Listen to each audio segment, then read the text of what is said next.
May 23, 2017, Marawi, Philippines. Nakahanda na ang Philippine military na i-raid ang isang safe house sa Basak Malutlut sa Marawi. May nakapagsabi na sa kanila na sa safe house nagtatago ang Abu Sayyaf commander na si Isnilon Hapilon. Si Hapilon ay isa sa pinakamalaking terorista hindi lang sa Pilipinas kundi sa buong mundo. Sa katunayan, kabilang siya sa most wanted terrorists list ng US sa mga panahong iyon. Pinasok ng military ang bahay pero agad silang pinaputukan ng mga nasa loob nito. Kung titignan mo, ito ay tila isang ordinaryong engkwentro lamang ng mga sundalo at ng Abu Sayyaf. Palitan ng putok hanggang ang isang grupo ay umatras. Ang hindi nila alam, sa mga oras na iyon, hudyat na pala ito ng isa sa pinakamadugo at pinakamahabang terrorist attack sa kasaysayan ng Pilipinas. Bago tayo magpatuloy sa ating kwento, huwag niyong kalimutan mag-like sa video at mag-subscribe sa channel kung gusto niyo pang makakita ng grupo. May isang grupong nagmarcha sa kalsada. May mga dala silang baril at nakasuot ng itim. Pero ang unang makikita mo sa kanila ay ang flags na kanilang binabandera. May dala silang ISIS flags. Sila ang resback ng mga terorista. Para sa mga hindi nakakaalam, ang ISIS ay isa sa pinakamalaki at pinakakinatatakutang terrorist group sa buong mundo. Tila tagilid na ang mga sundalo dahil hindi nila napaghandaan ang ganito kadaming kalaban.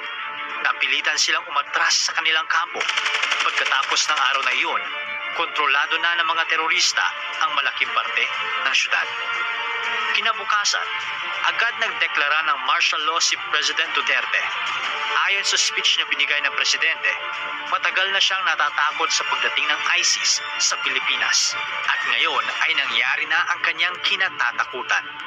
Ika ng presidente, kailangan ng isang compelling reason upang ihayag ang martial law at ang nagaganap sa Marawi ay sapat na para dito.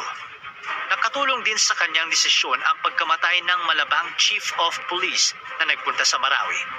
Papauwi na ito nang pinahinto siya ng isang checkpoint ng mga terorista at pagkatapos ay pinugutan ng ulo.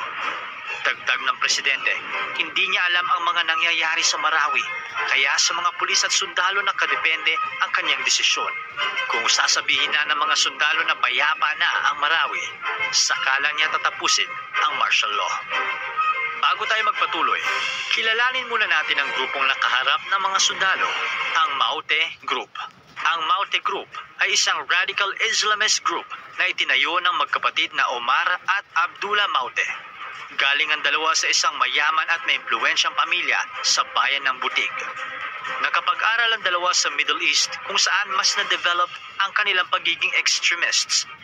Ang kanilang ama ay dating miyembro ng Moro Islamic Liberation Front o MILF, ang pinakamalaking Muslim rebel group sa Pilipinas.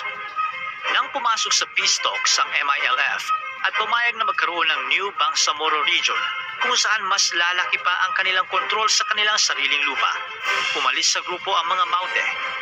Mas gusto nila ang radical idealism ng ISIS at bumuo sila ng kanilang sariling grupo.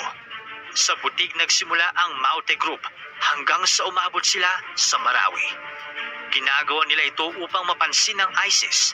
Balak nila magtayo ng isang caliphate sa Marawi upang i-recognize sila ng ISIS at maging opisyal na miyembro nito. Kung mangyayari iyon, hindi lang sila mapapabilang sa pinakakilalang terrorist group sa buong mundo. Magkakaroon din sila ng funding mula sa ISIS. Pero ang pinakamalala, ginawa nila lahat ng ito habang nangyayari ang Ramadan. Dahan-dahan nang sinasakop ng mga Maute ang Marawi. Nagpunta sila sa Amai Pakpak Medical Center, pinaligiran ng City Hall at sinunog ang isang paaralan. May mga pinakawalan silang mga preso mula sa Lanao del Sur Provincial Jail. Habang ginagawa nila mga ito, kumukuha sila ng hostages. Ilan sa mga hostages ay teachers ng Dansalan College, isang Protestant-run school kung saan nag-aral ang Maute Brothers. Pinakawala ng grupo ang mga Marawaos. Isa sa pinaka-importanteng hostage nila ay si Father Chito Suganog. Nakuha nila ang pari nang puntahan nila ang kumbento sa bayan ng Bangolo.